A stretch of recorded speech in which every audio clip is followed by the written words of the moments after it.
fill up a lot of time. We just got to put together a podcast. Right. No, I'm in. I like it. Yeah. Yeah. You don't want to talk about UFOs? I'm recording all of this, so you never know what's going to wind up on the final. I know. I love that. No, it's uncomfortable. There you go. I was saying to Nathan that we were talking about Bigfoot and babes, and hey, there's this guy. What's his name? The dog trainer, the guy, right? Oh my God. I was told to sit here and look. Caesar. Yell. Okay. Caesar Milan. No, not that guy. She's not yelling, Eric. You have your volume up too loud. The volume. Oh, Do you guys want me to leave? No. I'm having a good time. I don't know about you. Please join us. That's great. so Um, now my headphones are too low. Having guest stars is great. I think it's brilliant. Okay, as long most as definitely. okay, it wasn't my idea. It was totally my idea. I take full responsibility. I am I'm gonna down go with it. upstairs and read. Stand up and try. Oh, Squatch Daddy. Go in the back, honey. Wait. No. Huh? Smooth roots. Smooth roots. Nice. I like it. I don't know. I like it. Sorry, I'm sorry. I was Paw again. I know. I completely did not even go that way. It is. I'm like, why is talking about UFOs uncomfortable? You're fine. You're fine. It's 8:09. Look, Nice. All right. That's really cool. yeah. I mean, So you don't we're need not me to looking for bring- Squatch, You don't need We're me not to bring the handle. right? We're not looking for Squatch with it. We're filming us with it. You know what I mean? Right. Yeah, man. Yeah. Yeah. Or ghosts or whatever. All right. Never done this before. It's okay. This is fun. Just be yourself. Okay. Okay. Yep. Yeah. Your cute, bubbly self. Take 7. That's it. Okay. Yeah. Hey, at least Brian said that's not. At least we're not doing that, right? All right. So, shall we begin? We shall. 11 after. Hey, welcome back. I'm sorry. We just all went sat there for a second. I'm sorry. You're listening to Squatch Talks Podcast. Real stories and real encounters told by real researchers. Sit back, relax, and enjoy the show. Welcome back to Squatch Talks Podcast. I'm Eric Spinner, and I have Nathan and Brian again with me. But tonight I have a special guest. My lovely wife, Heather, is going to sit in for a few minutes with us because she was on the expedition we're going to be talking about. So Heather, say hello to everybody. Hi, everyone. And Nate. Hi, Heather. Hey. So Hello.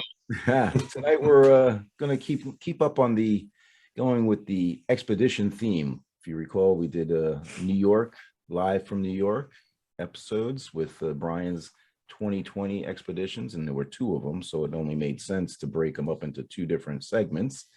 And so we have some other exciting news to talk about, though, and I think it's only appropriate if I let Brian take it away and tell us what's going on with some recent developments in our organization. Brian?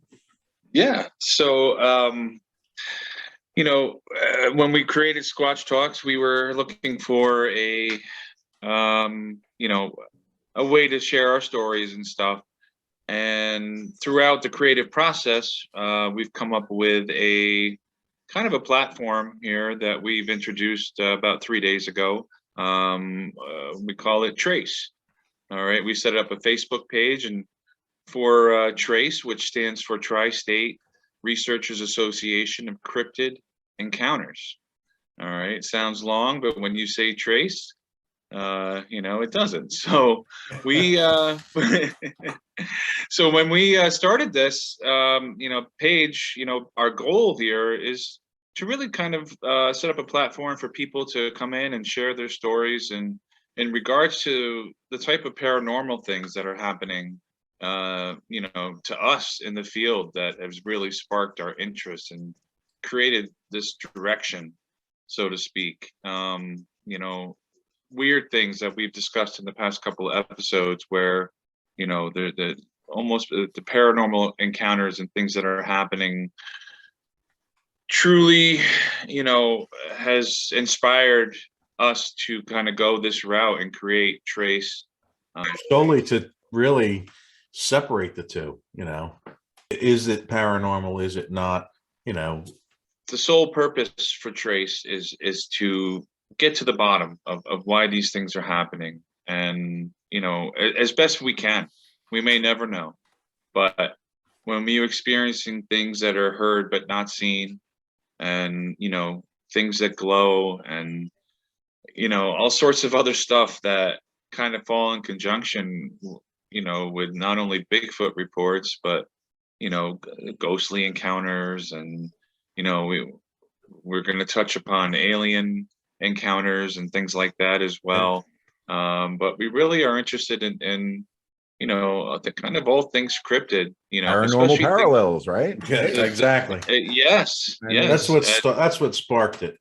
All the things that happened to you. I've gotten EVPs of little girls asking to play with toys and stuff. People doing ghost hunting have gotten howls and wood knocks. Oh, absolutely. Yeah. And it's going to be so cool with your new toy, your new camera. You just showed me. We got the big IR on there now. IR on their bar up there. That's cool. Awesome. And we're just going to have fun like we're doing with this. I mean, we've got 13, 14 episodes now on YouTube. I just got us hooked up on different podcasting sites, right? I wasn't even aware I had to go through and do it when you're not paying for something. You got to do it yourself, obviously. We're on like a dozen platforms now overnight, practically. I can't believe I can do this on Spotify. I mean, cool, right? Yeah. So please, if you're listening to any of these podcasting platforms, please go on, check us out, give us a follow, and hopefully you'll come and follow us and give us a sub on YouTube, because that's appreciated, of course. But hey, these guys are all about it, okay? And from the beginning, they kept encouraging me, hey, talk about some of this paranormal stuff, and I kept hemming and hawing, and then finally I said, hey, after Nathan's expedition, it brought me around to I call it the dark side. I'm sorry, guys. I'm going to be the resident. I'm going to be the resident Renee, the skeptic. Yeah, okay. Sure. And again, like you said, Nathan, we're doing this because we want to differentiate. We want to see, is it Bigfoot? Is it ghosts? Is it a alien? You know what I mean? This is what what you guys have been planning on doing. So I'm going to come along for the ride, and hopefully we're going to have a extra amount of fun, right? Right. Yeah.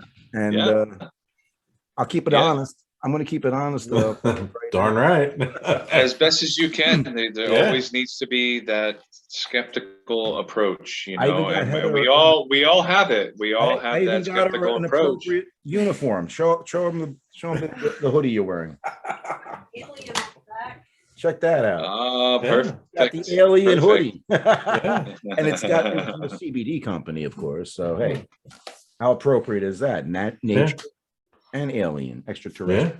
There you go. I've always been interested in everything. So for me, I'm open. I like ghosts. I like anything that's scary. Yeah. She's excited to go out with Brian, your brother-in-law, Brian, right? Oh, yeah. Eric Mintel and I'm totally down for that. Heather helped out with an episode that Eric and I filmed out in the Pine Barrens, the New Jersey Pine Barrens episode. And she was the lighting technician. And it was fun, and then she wound up whooping like Patty at this, and I got multiple responses back, so that was pretty cool. Right. That's awesome. That's awesome. And that's funny, because that's what we're going to be talking about in tonight's episode. So Brian, tell them how they can follow us on the Trace, please. So if we're on Trace Facebook group, all right, if you just go to Trace, TRACE, and Trace, right? at Trace, and check us out. We are linked with Squatch Talks, and this platform hopefully can help provide us with some content. And maybe if there's something significant that shows up on the page or our members and stuff, we could definitely check it out, and maybe possibly if interested, get you here on the show with us, or even help bring some resolution to some issues they may be having, or activity that may be disturbing, right? Exactly. And that's what the page is all about, and the group's all about. And we hope to get out in the field and hopefully record and Get some report answers. and get some answers. Exactly. Yeah. And if a documentary were to come out of it, so much better. Hey, That's right. Hey, I'm not leaving anything unturned here. Okay? That's right. Well, our goal is to kind of reach as many people with these concepts and these ideas and these theories and whatever else that we are able to produce, and kind of get the Bigfoot community, the believers, the non-believers, the wanna-believes, to all come together and really get to the bottom and maybe become enlightened in a way that we never even thought of. Yeah.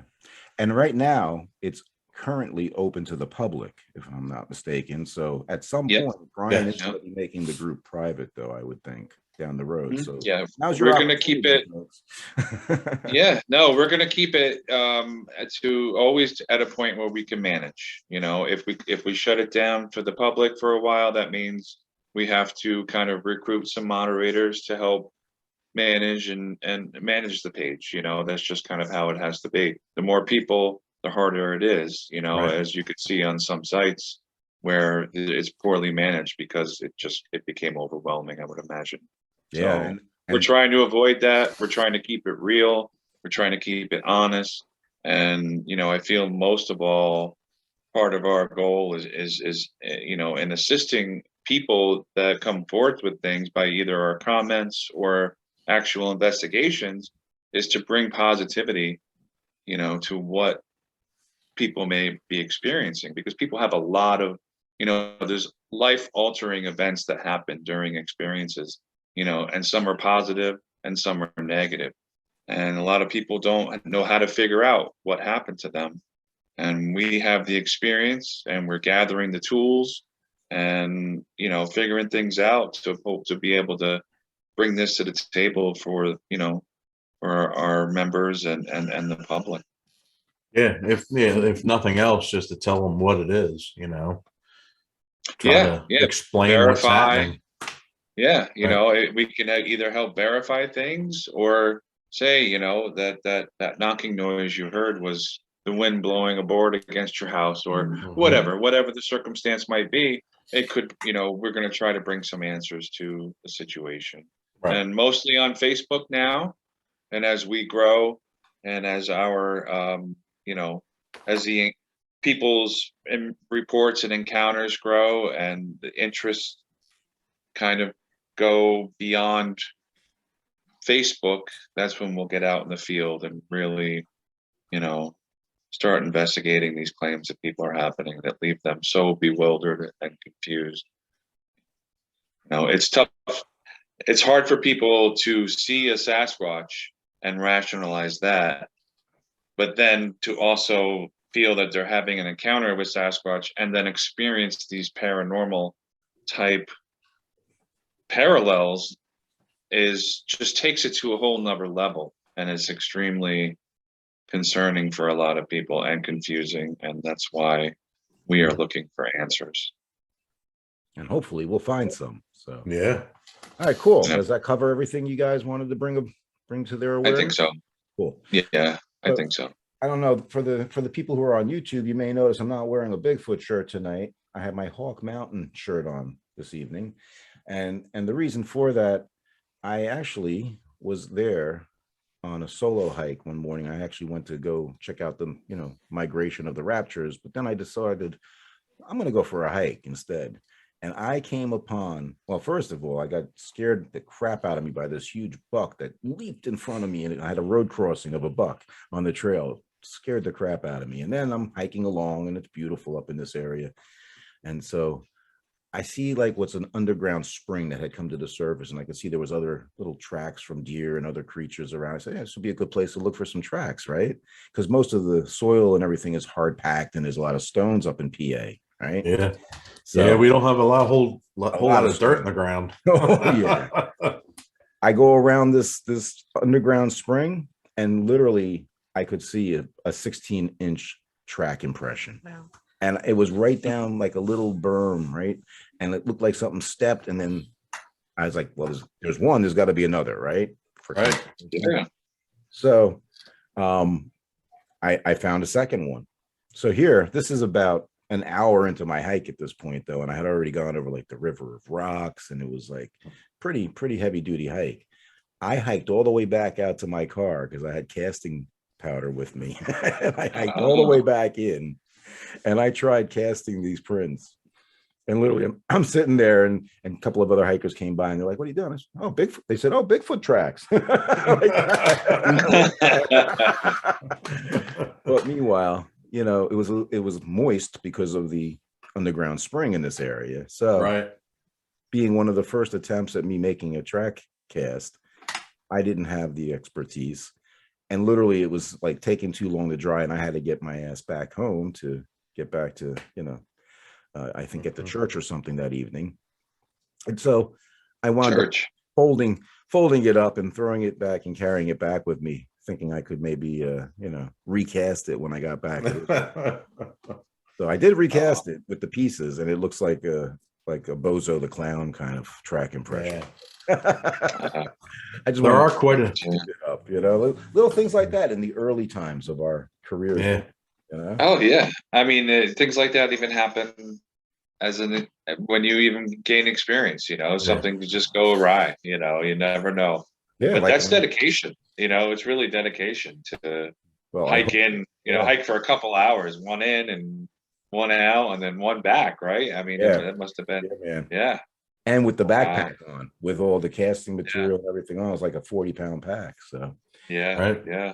So, but yeah, and like we had a little problem casting that track that Patty found on your expedition. It was on an incline. Everything kind of like, you know, sunk down and kind of glumped up. It happens. Yeah, I had the same problem. I mean, I found what I thought were really good tracks, but they're on a 45-degree slope, you know, on the side of the road, and you can only do so much with that unless you build it up around it. So, do we have Jacob coming in? Actually, we do have another guest joining us. Jacob is going to come on and talk about what happened at the final night ops in the New Jersey 2021 expedition that we had in September of last year.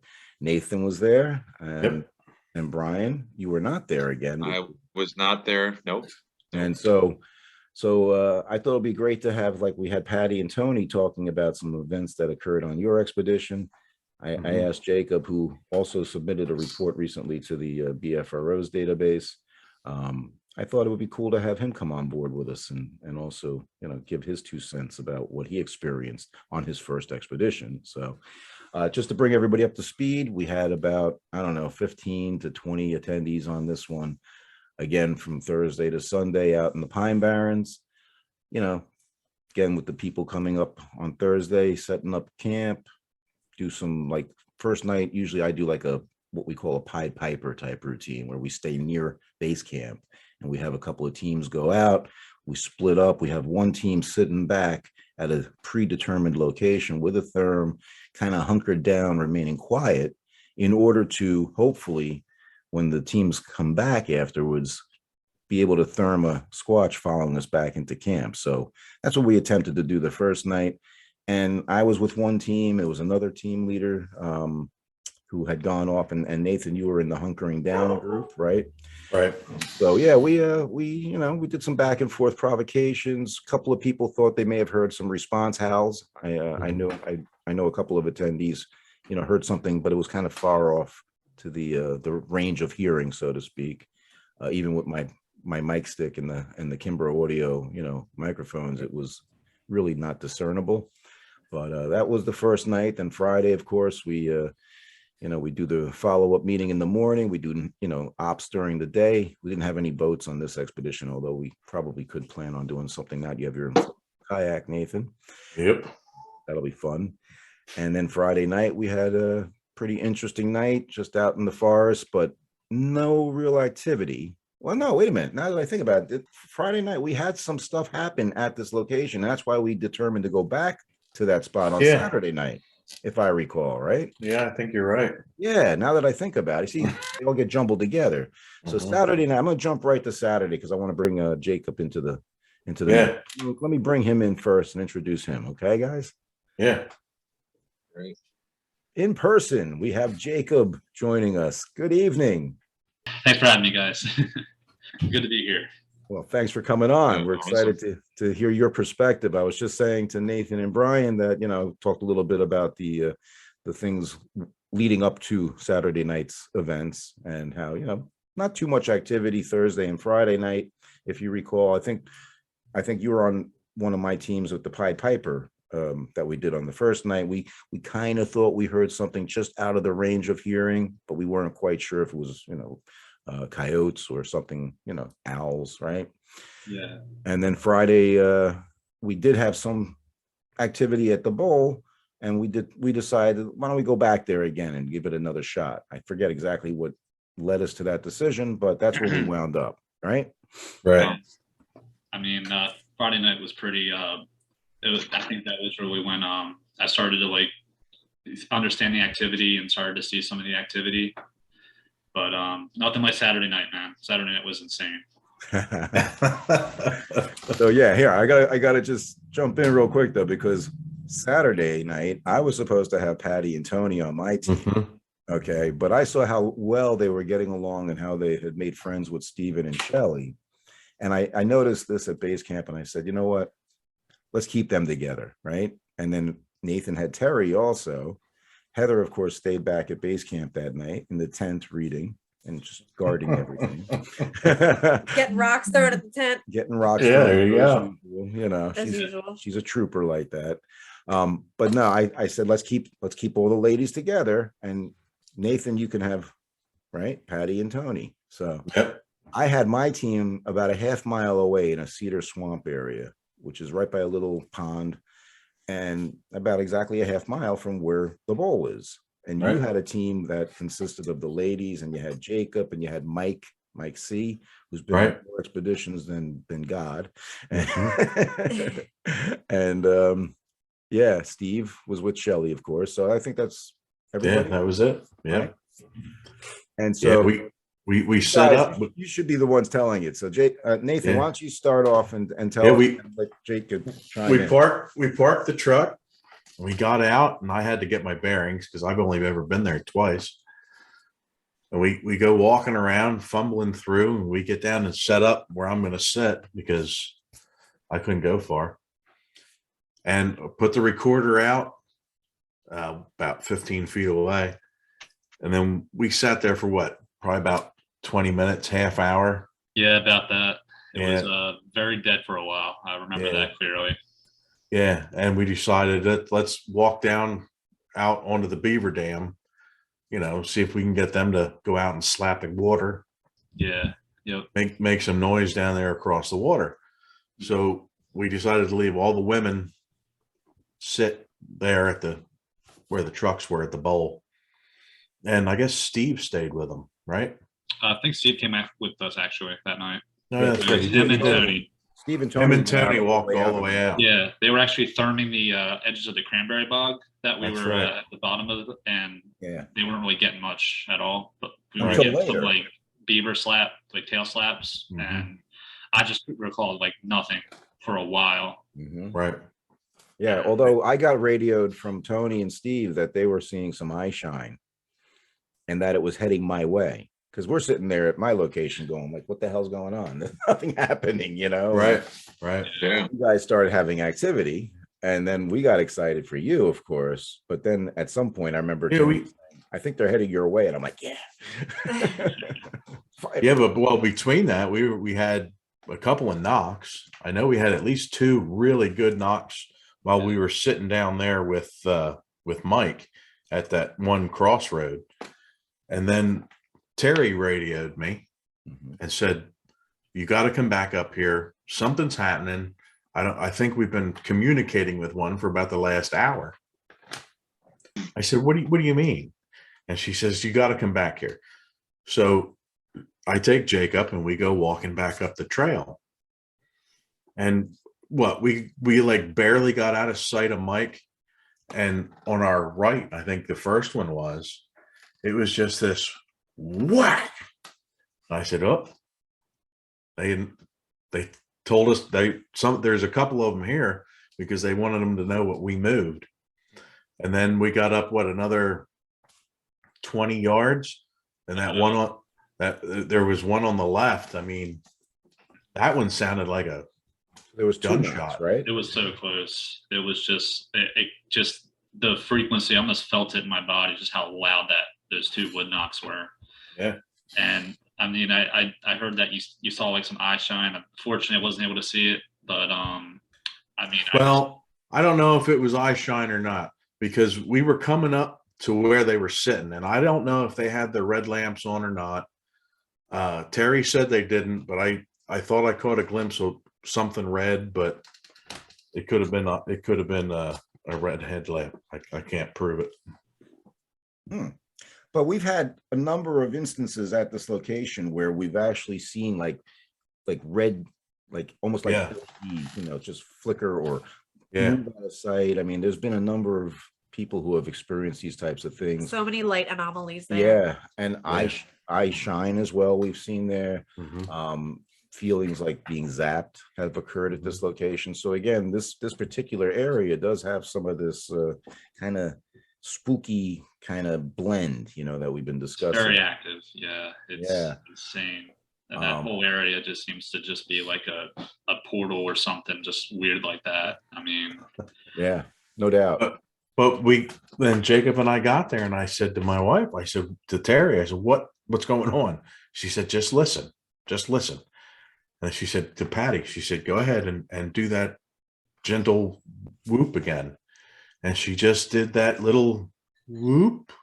And then what happened, Jacob? And, something whooped back. I can tell you that much. Something whooped back. It was so. I'm sitting there, and I hear it on the radio initially, and I'm just thinking to myself, like, what communicating with one? Like, what do you mean? Like, you talking to one or something? Like, I wasn't sure what she meant. And then we just walk up, and then she does her little whoop, like very soft and very slight, and probably not even 100 yards away across the road, we get that same whoop back, and just sometimes it would knock after it, sometimes it would whistle, and it was just these like different things it would do with the whoop. And like each and every time that she did it, it would get a little bit closer to where we were at. And I mean, man, I can tell you, like, being sort of like a borderline skeptic believer, I was almost brought to tears by it, just because of like, I had no other real explanation for that. Owls don't do that, deer don't do that, coyotes don't do that. I mean, that's nothing else it could be, really. Right. Yeah. So we keep doing this, and they were talking to it for an hour before we got there, and now we're talking to it for another 20-30 minutes, and you're getting tired of us telling you to shut up because we're trying to talk to this thing and record it. And I guess you guys left, didn't you? Yeah, we're still talking these, and then we realized where Tony's truck was on the other side of the bowl, and then you could see. We thought at least 2 different ones, right, Jacob? Yep. So that you could see silhouettes. So they were kind of like going like behind the tree, going down, like crouching, and you could see like amberish, like green eyes, almost like eye shine. I want to call it eye shine. It might have been reflection from the moon, but it was just because it was very clear, like night, and it was just like something kind of going from tree to tree. I thought I caught a glimpse of a second one. I'm not sure, but you see them kind of turn their heads, and they would kind of, like very curious. They don't want to get too close, but they wanted to kind of, they wanted to see what we were doing.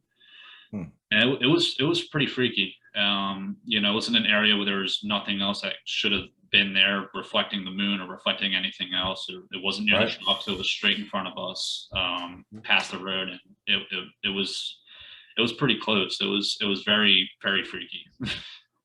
Yeah, and you did tell me, I think the other day when we spoke, that you saw one that maybe was crouched down by one of the trucks. Yeah. So what it looked like it was doing, it looked like, it would go from tree to tree, kind of like swaying, and then there was like one that was kind of crouched a little bit and kind of was doing the same kind of thing, trying to like get a look at us, or what I can only assume as like curiosity, and seeing what we were doing, like what sounds we were making, just that type of stuff. Did one appear to be small? So you said it was next. Oh, I'm sorry. You said it was next to the truck, next to Tony's truck? No, it was more center. So I want to say if you go from the bowl and you go up, it's right past the road. So this was probably like 20 yards to the right of the truck. where Or 20 I'll see yards these to the figures right. at. Yeah. So did you have anything there as far as perspective that might give you an estimated height or size of these creatures? No, I never checked out where the tree was at. I never did any of that, unfortunately. Nothing that really, I right? regret Well, it. Yeah. Considering the angle of I'm going to try to sound all scientific, but I mean, I'm thinking about you're going up the bowl, so it's quite a bit higher than what we were. And then the slope down to the road, I've been next to that tree. That thing was probably 7, 8 foot. Yeah. Oh. And they don't I think we can. here in the I Pine think Barrens, Yeah, no, it was at least that. I'd say at least 7. And the thing about this Yeah. particular location is it's just such a vantage point for them to observe us down below, without being Right. seen or noticed, especially in the dark. So Mhm. we've definitely had that eerie, creepy feeling many nights out there Yeah. that something's watching us. Yeah, it puts you in the most vulnerable spot, which Sure. is to their benefit, Absolutely. That's why I like that spot so much. Exactly. The height Yeah. advantage. Yeah. I learned that in Yeah. British Columbia at Mm-hmm. the expeditions there, where they had the same Yeah. type of scenario. Well, they say that, I think you're more likely to, and I think I've experienced this myself, you're more likely to have an experience that could last if the conditions are right, if they are able to view you from a vantage point, if they feel comfortable in their position, if there's a way for them to kind of get away if they need to, or Mhm. whatever. So yeah, that's a great location, and yeah, I too have been there a few times, and That's why I like Dead Woman's Hollow too. I'd like to do an overnight there. Yeah. Oh, that'd be good. Oh yeah, Yeah. because there's that cedar swamp right in the bottom. Also, there's the water. We can even film it when we get scared. Oh, absolutely. We've got all the capability now. We just need to put it out there. That's right. That's right. So we're gonna need a taxi, so we don't have a car parked overnight, right? I could drop Yeah. you guys off. There you go. There you go. That's all we need. Don't It's come like- back till the morning. That's right. That's like getting locked in, right? Getting dropped off. Yeah, locked up for the night. It's only you and the Squatches and So- whatever else is out there. That's a great idea. Jacob, Eric kind of went into before you came on what it is that you do for a living. But he didn't really go into any kind of details or give a title. I mean, what is your, what do you do for a living? So right now, I work for the Public Works, where right now I'm working to get my CDL. But he might have been referring to when I was doing some volunteer work with the state. Okay.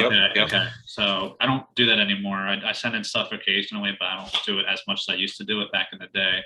So what I would do it is for your own personal enjoyment, and right. Yeah. Yeah, because the thing is, when you're doing stuff for the state, you're very limited to what you can do. Like, you want to be able to go out there and enjoy yourself and not have to stop every 5 seconds to write a paper on something and put data in for, a snake you find crossing the road, or a toad hopping across the road, or, Right. A lizard. There's a million lizards out in the Pine Barrens.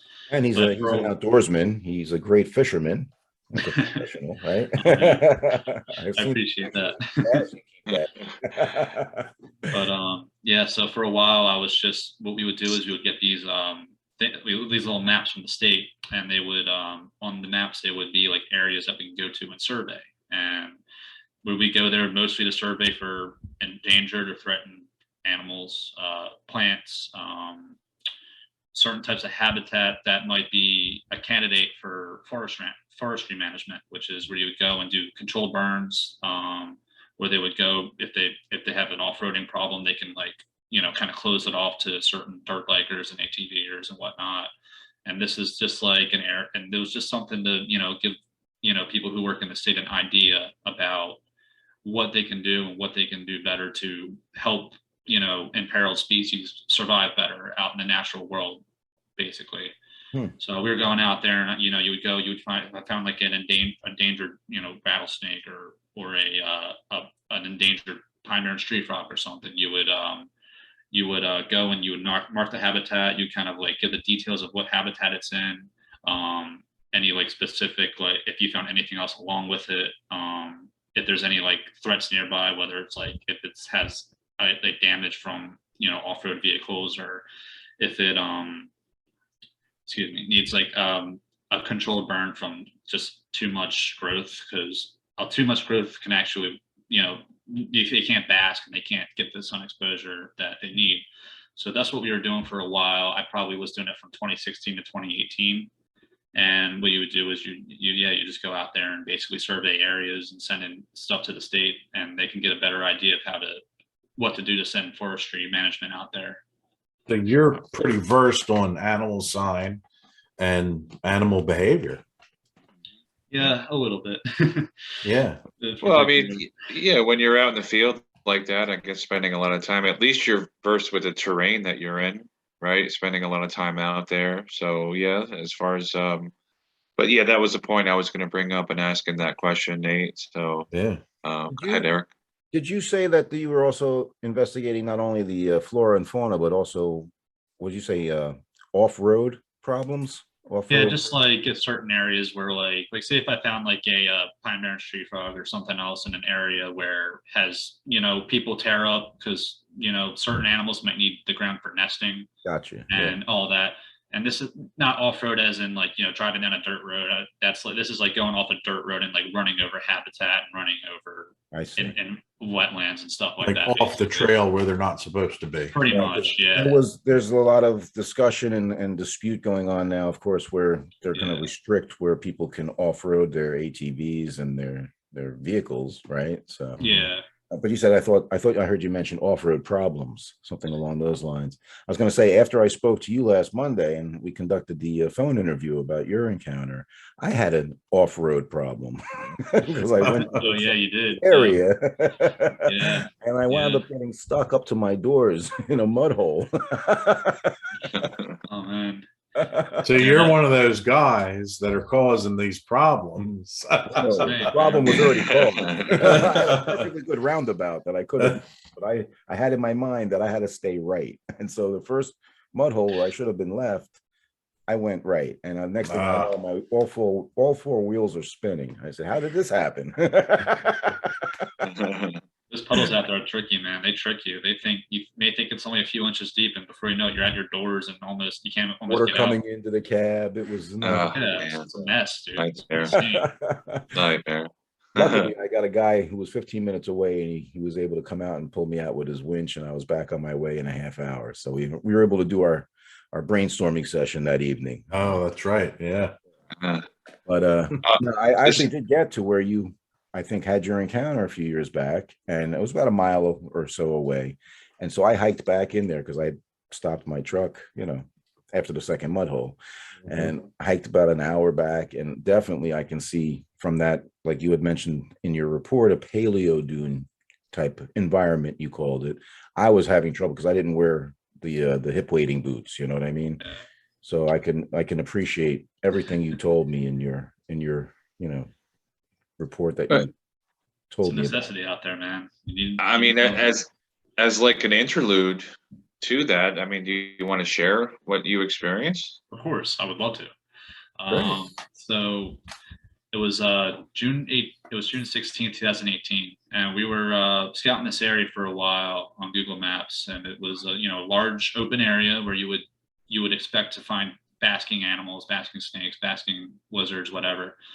And it was like, let's go there, let's check it out, let's see if we can't, see something cool there. So we actually, the first time we went there, we ended up taking the longest way in, and we parked on the side of the road. And, we got our mud boots on, and we did everything to prepare ourselves for the trek in. And this is a drainage off the Moloka River. So this area is swampy. It's thick with greenbrier, brambles, thorns, and just some of the nastiest stuff you don't want to walk through. And so we're walking through this area where, this is a good hour and a half hike in. We're getting chopped up by all the thorns and briars. We have mud. We have water almost coming into our boots, even though it was summertime and, it should have been the dry season. It was still extremely wet out there. So we're kind of walking through, and we finally get up to the paleo dune that we're looking at. And, we get there, it's beautiful there. You can see blueberries are starting to ripen, huckleberries starting to ripen, you can tell all sorts of animals have been in and out of there. Lots of fresh green growth. And I was like, you know what, let's set up our stuff. We take out our flag and tape, we'll take out our notebooks, we'll take out whatever we need to take out, kind of get a little base camp going. And then we'll go on our way and, look for anything that could be signs of, wildlife, whether it be like hollow logs, snake sheds, nesting material, just anything like that.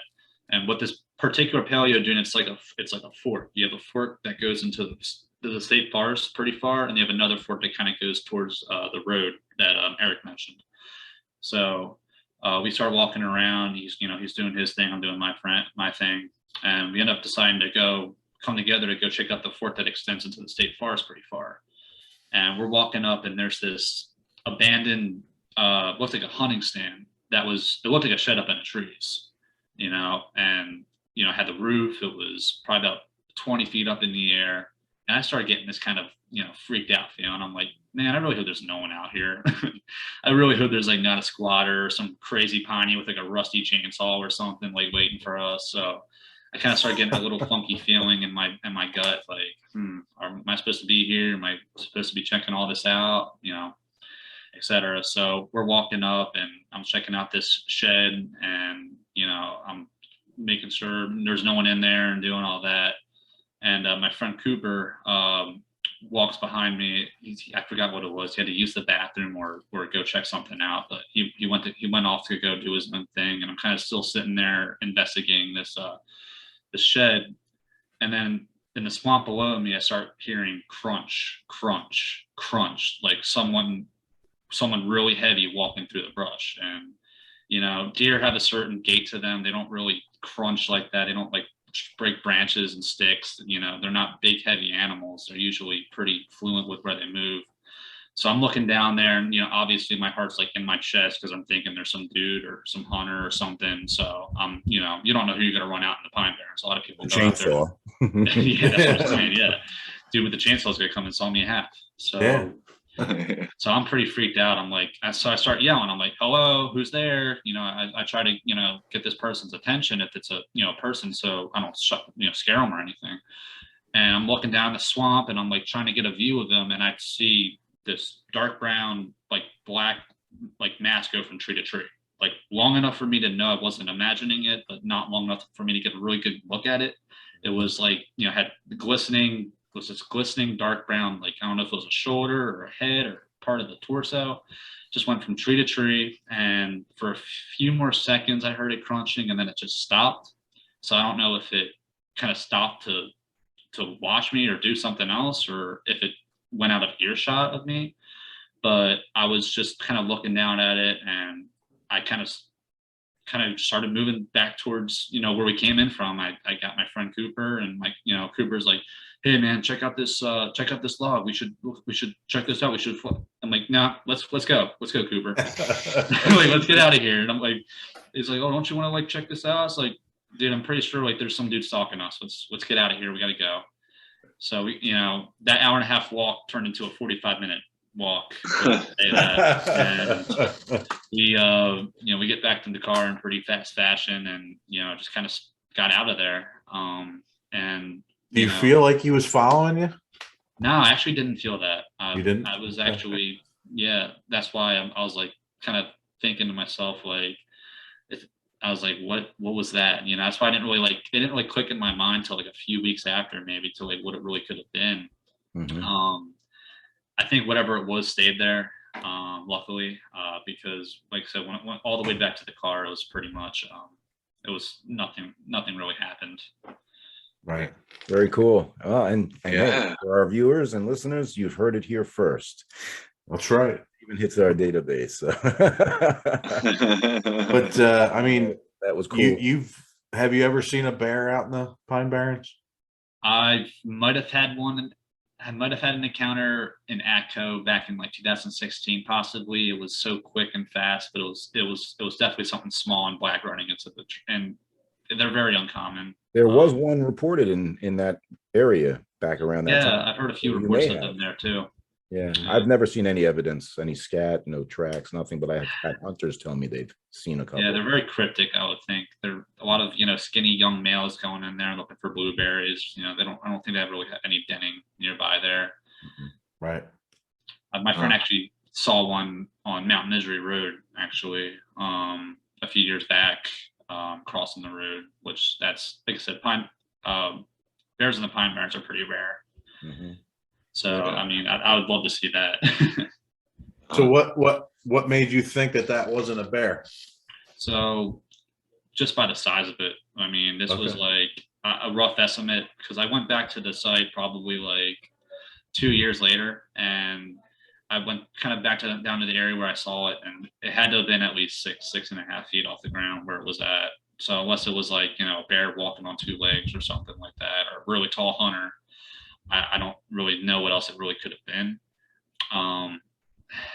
You said it was distinct bipedal footfalls. Distinct, yeah. It wasn't, it wasn't like quadruple walking. It was very fluent biped movement, like someone heavy with 2 legs moving through the brush that I might have spooked when I was walking up when I was checking out the. Right. And you mentioned a smell too that I recall. You said you had like a musk. Yeah, it was very faint, but it was like a kind of like a grandma's attic type smell, like mothballs almost. It was very faint though. Okay. I mean, it was enough to take the the sun roasted pine needles out of the air, and it turned into like kind of like a weird. It was a weird it was like a grandma. That's the only thing I can describe it as. It was very musty type. I've smelled that before down there. Yeah, it's weird. I've never associated it until now, though. Thank you. I kind of figured at the time it could have been from the shed or something, but I mean, I don't know what else it really could have been. Other than that. Heather and I actually investigated another report that came in from 2018, not far from our base camp area, actually, where a woman had a encounter where she saw one in her rearview mirror as they were out there, with the dog taking pictures. And same kind of thing they reported was this musty kind of, smell. And honestly, I wasn't sure if it was just from the bogs that are in the area because, we have that cedar water, the real brackish, dark tannins in there. I thought maybe that may have had some, thing behind it, why it was smelling the way it was. Yeah. Oh, yeah, for sure. Yeah. Well, hey, this could be another little piece of the puzzle, putting these smells together. Yeah. So, Jacob, did you have any interest in Bigfoot prior to this incident? I did. Yeah. I grew up on my grandma grew up in Ohio, and she used to tell me these stories all the time.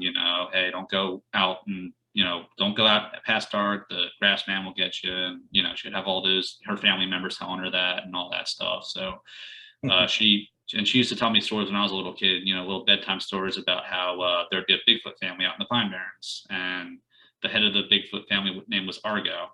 And we would, I'll bring my family and Argo would bring his family, and we would have these little picnics out in the middle of the Pine Barrens. And she'd tell me these, lighthearted little stories. And, I was always, very nice. Grandma told me a story. She knows I have an interest in this stuff. Grew up watching Monster Quest and old 70s documentaries of Bigfoot when I was as a kid. I watched Creature of Black Lake. Yeah, Creature of Black Lake, that was one. Obviously I watched Boggy Creek, Legend of Boggy Creek. That was a huge one for me, but like I said, I've always tossed it aside as kind of fairy tale. Yep. Not necessarily real. I was very skeptical. I had a lot of questions, and I kind of put it away once high school came around. I was more into girls and into getting in a car and getting my job and getting a life together to really focus on that type of stuff. And I kind of left the whole Bigfooting thing for a while. And at that point, the mystery club wasn't cool anymore. Right? That's right. That's right. The mystery club's only good until you get into high school, and you can't talk about that's what I'm saying. Yeah. All the kids you got in the woods with, and looking for monsters are all have wives and kids now, and for a while I never really thought about getting back into the subject or really even looking at that stuff. I've always had in the back of my mind, I was like, yeah, I'm very skeptical of it, but man, it seems pretty cool. I love seeing that kind of stuff on TV, and I watch Finding Bigfoot and stuff like that too. And it really wasn't until my encounter in 2018 where I really kind of began to come into like the realization in my mind that they could be real, you know. And is that what ultimately led you to seek out going on an expedition with us? I think so, yeah. The expedition really was like the thing that, because it was one of those things on my bucket list. I was like, I really wanted to check out an expedition and just see what these people are all about. I went in with very low expectations. I was, I was expecting a bunch of guys to freak out about a coyote in the distance, or my reputation an owl preceded me, I see. Yeah, that's what I'm saying. I was just very eyes open, ears open to whatever, I could see and hear. And I mean, it's safe to say like the entire experience was, very exciting and very eye-opening. Cool. In general.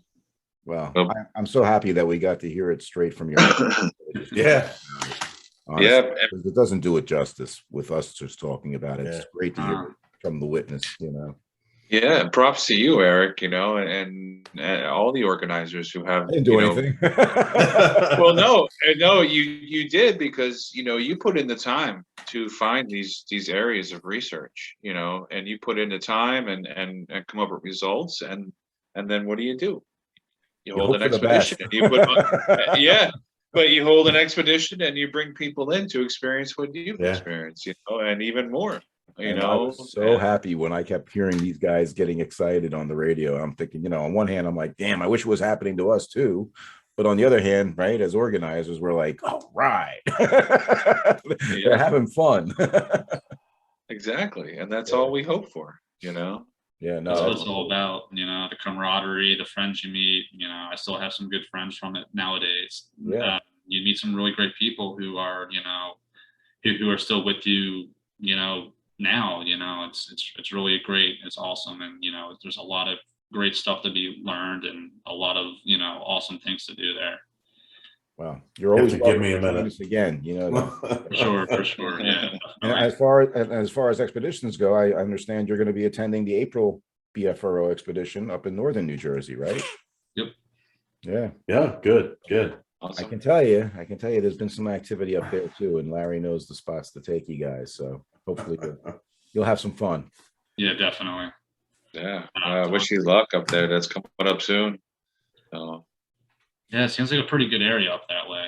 It's I never really did that kind of stuff up in North Jersey. But you've been to areas up there. I know that. So yeah. Yep. So you're familiar with the terrain, right? And so you have an idea of what you're getting into, at least, which is ahead of the game, I have to say. Yeah, for sure. Make sure to dress very warm. Yeah. Oh yeah, definitely. Yeah, for sure. Extra blankets. Oh yeah, definitely. Extra socks and poo-poo undies, because you never know when you may have that in your face encounter. I've recorded some pretty cool howls from that region. So yeah, it's a really cool area up that way. Yeah. Well, one thing I really like too about your expertise there, Jacob, is you're trained. You trained yourself to notice everything and to know that it was 6 foot tall. I mean, knowing that it's not a bear, that's what I'm getting at. What they look like out there. So yeah. Your observation skills definitely have to be way above par, because you're out there trying to notice small things and keep track of them. So yeah, I would imagine your awareness is so heightened when you're out there doing what you do, or did. And he's out there so often that he has more opportunities than most people also, because he's always out fishing or hiking or looking for snakes and other. For sure, yeah. And it's led me to it definitely led me to some other interesting things that happened out there. Definitely when you're out there, the more you're out there, the more stuff you have happen for you. Let me say that for sure. Like, it's very interesting stuff that happens out there for sure. Like really cool things aside from. Right, your grandmother with her stories. I think that's so awesome that she kind of set the bar kind of high. Definitely. Here's the other encounter I had. It was probably not as not as great as the one I had in 2018, but it was pretty freaky. It was bone chilling. But me and my friend, it was Cooper again. So Cooper's like a little good luck charm I bring out. So we were out not far from where the bowl actually is at. It was another road, and we were doing some night hiking in that general area, which probably was silly to begin with because just that entire area is just freaky with the type of stuff out there. So we're walking down this road, and we're gonna go check out this little high point in the forest where there's an opening, and we're just gonna scout it out. And this is probably my first time really trying to squatch and test it out for myself and kind of learn from what I learned from the expedition to put it onto squatching.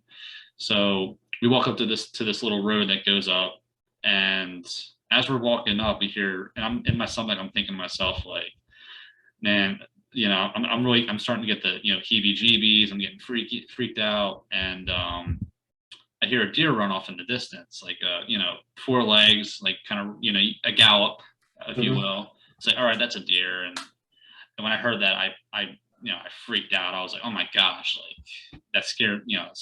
And I was less freaked out from that. And then right after that, we got bluff charged. We had something on 2 legs, flat feet, run within 10 yards of us and go, I can't do a huff, but just a quick, like a huff. Yeah. And, I had my headlamp, it wasn't on, but it was on my head. And I was like, do I do it? I'm like fighting to urge to put my headlamp on. I ultimately didn't do it.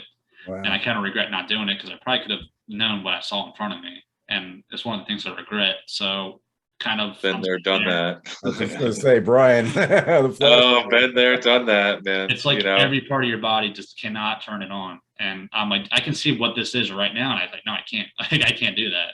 Because I don't want to see like whatever's looking back at me. So I kind of do the general, like, all right, I put my hands up, like we're going back, we're leaving, we're gonna go back. And you didn't see it. It was very dark that night, but it was you just felt the presence of it just right in front of you. And deer don't run up to you like that. They don't, they run away from you. They don't run up to you like that.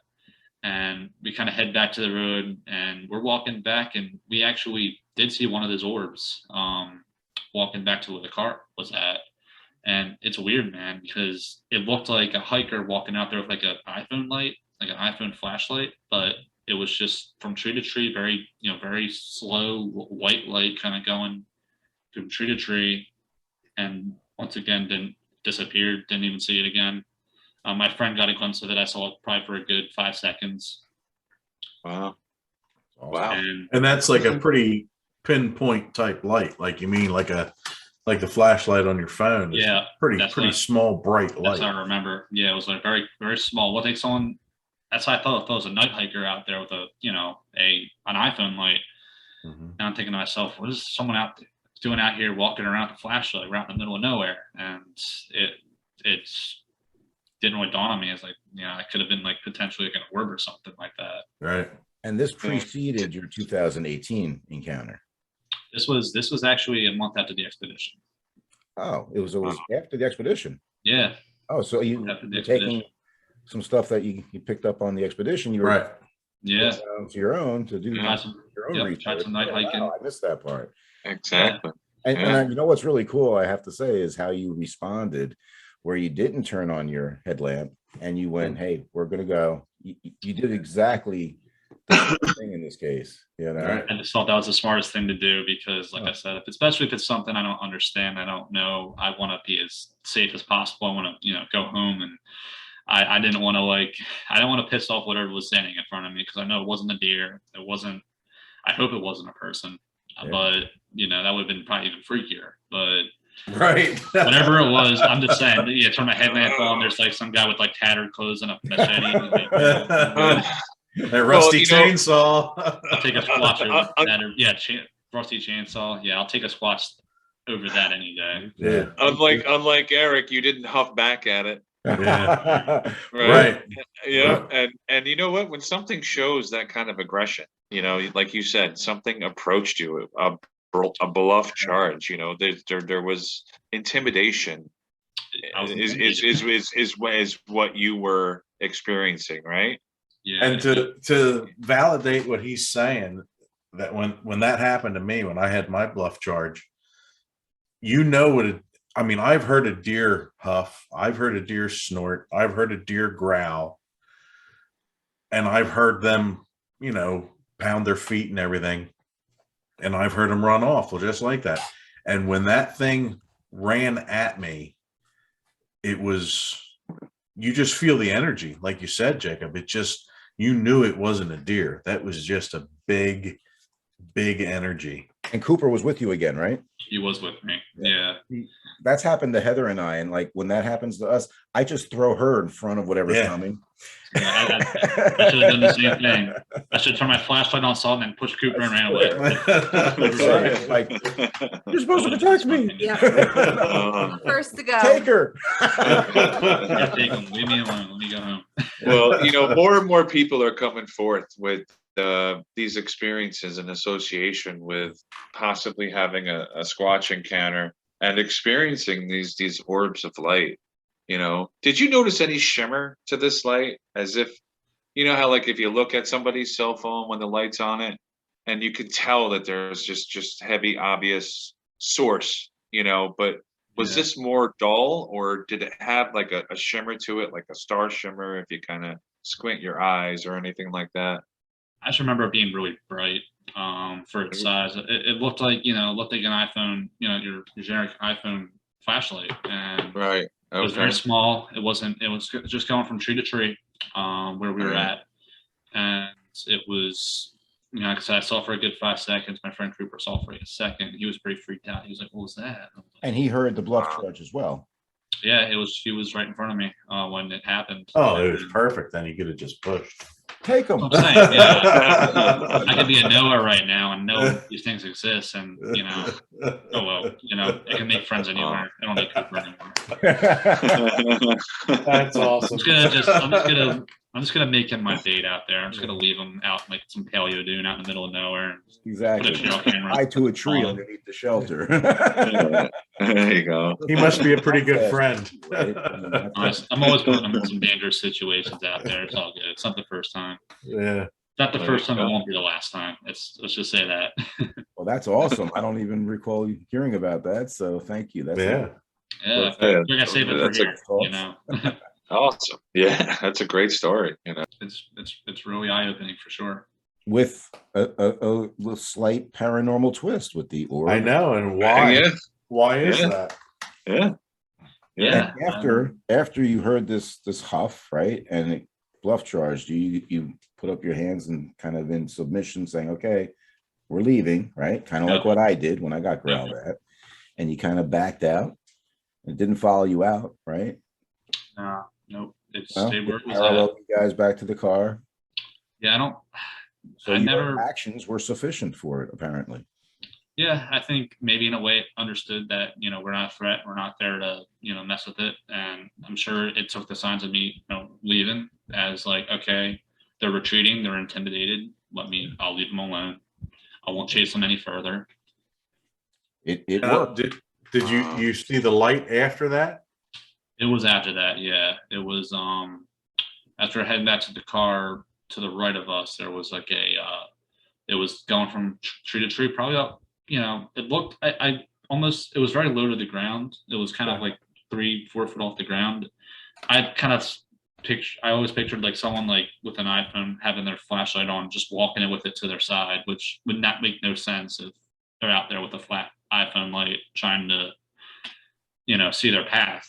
And you guys were on the only path that was, you know, there in that immediate area, right? I mean, did you feel like this light was paralleling you? It was actually going in the opposite direction where we were going. So we were walking towards this. There's an intersection where you have one intersection that goes to the bowl, another intersection that goes into a cedar swamp, and then another intersection that goes towards one of the main roads. And we were kind of walking back from the intersection that goes deeper, the road that goes deeper into the forest. So we were walking towards the intersection. It was going kind of back toward where we were coming from. And there's a little swampy area not far from there, right? Like Yeah. And it goes down the road and then back up, and there's like a swamp on both sides. Yep. And Okay, yeah, I know what you're talking about now. Yeah, that area is very insane with a lot of stuff. I've taken her back there on hikes. Yeah, both during the day and at night. And I'd like to get back into that area, as a matter of fact. Yeah, Wow. It seems like a really awesome area. I love giant cedar swamps. I love, pine forests. I love all that type of stuff. And, I think people nowadays don't get out enough, and they don't, really check this stuff out, and they don't see it for themselves. And a lot of people, I think a lot of the times are, on their cell phone or on the internet, and they look at what's on the internet. Yeah. But during COVID, a lot of people did find out about our outdoors, I think, because there were times when we would be going out to the woods, we'd see the parking lots over at Franklin Park or just packed. Yeah, I mean, overflowing, Yeah. Hopefully a lot more people got to enjoy our great outdoors here in the Pine Barrens, because we've got very diverse, right? Yeah. Amount of unique species of plants and trees and things like that are unique to this area. Unique around the world, almost. Around the world, yeah. Yeah, I mean, Pine Barrens is one of the most unique ecosystems in the entire world. Just how it was formed with the ocean coming over it. Right? Wouldn't you say it dates back thousands of years? Oh yeah, millions of years. The Pine Barrens we know it as today formed about 60 million years ago. The ocean would come over it. So those paleo dunes that we were talking about earlier were from the ocean coming over it and making these dunes, coming back, and then you'd have the glaciers come down from during the ice age, come down, bring like some of the mosses and the sphagnum mosses and the ferns and all this type of stuff from Nova Scotia down, and would go all the way down to like Virginia, North Carolina, and it would bring some of those plants up with it. So what you get in the Pine Barrens is a unique ecosystem of northern plants and animals, and you get southern plants and animals, and you just get this mixture of all these different plants and ecosystems. You got box systems, cedar swamps, open pine habitat, open oak habitat, just all sorts of like different things you can see out there. I mean, I still haven't even explored all of it. Yeah, and add to that the pure water that we have, the basin, the KNC aquifer, right? I mean, that's the pristine 17 trillion gallons. Some of the cleanest, the largest aquifer in the planet, right? Yeah, it's protected by the United Nations. It's very important. Having that under us is just incredible. Although it does make it a little treacherous sometimes when you're trying to navigate some of these trails in your vehicle. It does, yeah. It's very wet. Let me ask you, then, with the ocean, right, having come in also and creating these dunes, the paleo dunes, like you're saying, is that also what's responsible for, like, when you're going on a trail, how it goes like this, these whoop-de-doos? Because I was told by somebody that because the ocean coming in, it made these whoop-de-doos in the roads. I think that's possible, yeah, with sand deposits and all the deposits that the ocean brought in and coming out. And I think just like a beach, you have like it goes in and out every single day. So when the ocean covered South Jersey, it was probably like that every day, where waves were just coming in and out, and it just created these ripples in the area where you have these deposits of sand that are just these bumps. And I mean, I can totally, I also think, you know what I'm talking about there, right? These hiking, how it goes like this up and down. It's a workout. Yeah, I mean, it's probably what you would almost see on the ocean floor, in some areas, or leading up to the shore, right? You have those type of indentations on the ocean floor. But I gotta say that it's one of my goals to get into the middle of one of those cedar swamps, because I feel like if I was a Squatch, that would be the perfect kingdom. I would have a nest right in the middle of it all. Next time you're down, we have to take you to the Vortex. That's someplace you haven't been with us yet. The Vortex. Good luck. Yeah. They'll tell you. There's a story we can tell another time. Her and I getting lost in the Vortex on my birthday. And not planning on being out there very long, mind you. Yeah. But no, that's a different time, different story for one of these other episodes, I would say. But no, I'm just thrilled to hear these stories you're sharing with us, Jacob, because it definitely added to some of the things we experienced in our trip. also on the expedition. And Nathan, did you have any other things you wanted to point out about that night? I know, as I mentioned, Tony and Steve were out on the levee, and they were looking through night vision and thermal imagery, right, about something moving down the coastline of the lake at that point. I believe they were watching something moving around, and they could corroborate the knocks at the same directions. And did the two knocks come together, or was there one and then followed by a second? there was one when we disappeared from Mike, Mm-hmm. and then it was a good, well, I don't know, how long is that walk from where we were? 5-10 minutes at most. Yeah, so I'd say 2 minutes before we would have been back to the group was the second one. It's right around where the crest is, where like you get into view of where the people would have been sitting at, Yeah. where those knocks happened at. Yeah, And they were, like we broke group, they're back to the group, you know, that they knew it where everybody was then. And we've Right. talked about them using the knocks as a way of alerting others in the area that there's pink hairless, primates in the area. So Yeah.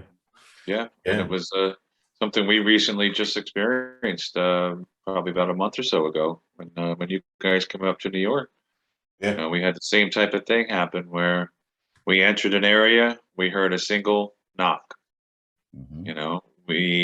People were walking by this certain area where the knock came from, other hikers, Mhm. and another knock happened before they got to this area, and a knock happened after they left this area. And then upon our leaving the area, another knock happened, and I think that would make 4 in total. 4, I think. Yeah. Yeah, And you had your yeah. recorder going, if I recall, so maybe you can actually locate those. I don't know. I'm gonna. That's part of my Spending hours looking through audio, and it's Mhm. tedious work. Yep. Yeah. It I is had tedious work. I had the same thing happen in Pennsylvania when I was scouting out for mine. Terry and I had set up camp, and these hikers came walking down. We were there for a little while getting everything set up, and I told her, I said, I think something's around already. Hmm. And it was right near the remote campsite that I had for mine, the one where I got screamed at. Yep. And these hikers came walking down, and as soon as they disappeared from our site, we heard one knock, and then they came back and they walked past us, and we heard whack again. So Yeah. it happens all the Hey. time. You just gotta know what you're listening for. That's it. People just don't think twice about it. Yeah. They don't think twice. If I was those hikers that, where it had happened close to them, I would have been like all over that. I was Yeah. all over it from a distance, but it was, yeah. So Yeah. people just don't have that in mind when you're out in the woods. And I Mm-mm. think, shows like ours, and especially, what's been on TV the past 10 years is opening people's eyes and Yeah. making them aware of these things. So that's why people like Jacob are reporting Yeah. stuff. Yeah, exactly, man. It was really great having you on, Jacob, and good Yeah. to meet you. Yeah, I didn't get to meet you on that expedition, but But yeah, yeah. definitely. I totally, like I said when I first talked to you, I find what you told me about the encounter report totally credible, and it makes perfect sense to me where you were, that you experienced what you say happened. You know what I mean? Yeah. So, still crystal clear in my mind, man. I Yeah. mean, you could go back right to that day and go exactly where it was at and be able to recite everything that happened.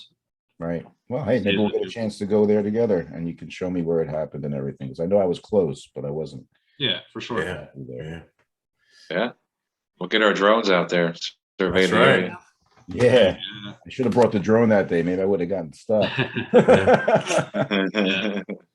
Hey, I appreciate you coming on and sharing your stories with us. And I want to thank Heather for joining us tonight. Yeah. Thank you, Heather. Thank you, Heather.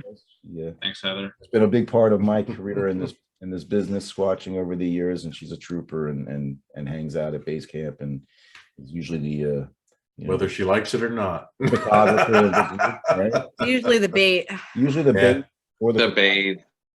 Hey, I get more activity in the tent than some of you guys get out there. So don't be laughing. You and Is Cooper that- can be the bait together. Huh? You and Cooper can be the bait together. Yeah. That's right. I There you get go. rocks thrown at me. I get stuff walking around outside the tent. I get stuff fall. It's crazy. You'll have Cooper will get bluff charged. Terry used to hate staying back at the camp by herself.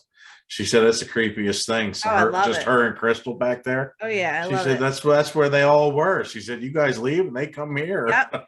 Bigfoot loves the ladies. I'm telling you. Yeah. You know? Yeah. Well, that seems to be the case in many instances. Yeah. Yeah. We're going to continue doing what we're doing, and if you're watching us on YouTube, please give us a subscribe, of course, and share it with your friends and family.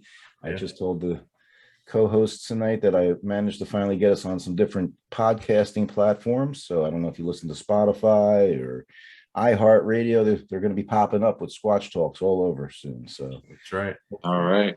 hopefully And I- don't confuse us with the Squatch Talk that is out there. You'll see Eric Spinner's name next to Watch Talk next is to the Pat Thomas, and Yeah. I listened to an episode of his the other Yeah. day. It was pretty interesting, the stuff he was talking about with David Picara from the Georgia Bigfoot, museum. And again, not trying to plug other people, but hey, I thank him for any promotional stuff he does for us. And I have to say, Brent Thomas, by the way, congrats to Brent with Paranormal. Oh yeah. They just got over 10,000 followers on their podcast, so that's pretty exciting for them. And Yeah. That's a big milestone. it is. Sure is. So Hopefully we're going to get there real soon too, with the help of people like them and our viewers and Yeah. Patty, Tony, and everybody, Steve, and everybody who's stuck around. So hopefully Jacob's enjoying it. He told me he watched a couple. Yeah, man. all right. Good stuff. Good stuff. Oh, All right. I appreciate you coming on tonight. Thank you. Thank you so Yes. much. yes. Appreciate Thank you. guys. Thank you, Jake. Jacob. We'll get together Yeah. soon. Go fishing. Yeah, definitely. You want something different? Okay. And what do we always say? Give us a like and a share and Subscribe. Subscribe. There you go. There you go. We'll get it one of these days. not even close. No. Never. And everyone, thanks for watching. All right, guys. Thanks, everybody. Thank you, Jacob. Thank you very much, guys. All right, man. Take care. Thanks for checking out this episode of Squatch Talks Podcast. Don't forget to subscribe, follow, and give us a like, and stay tuned for more exciting stories on Squatch Talks.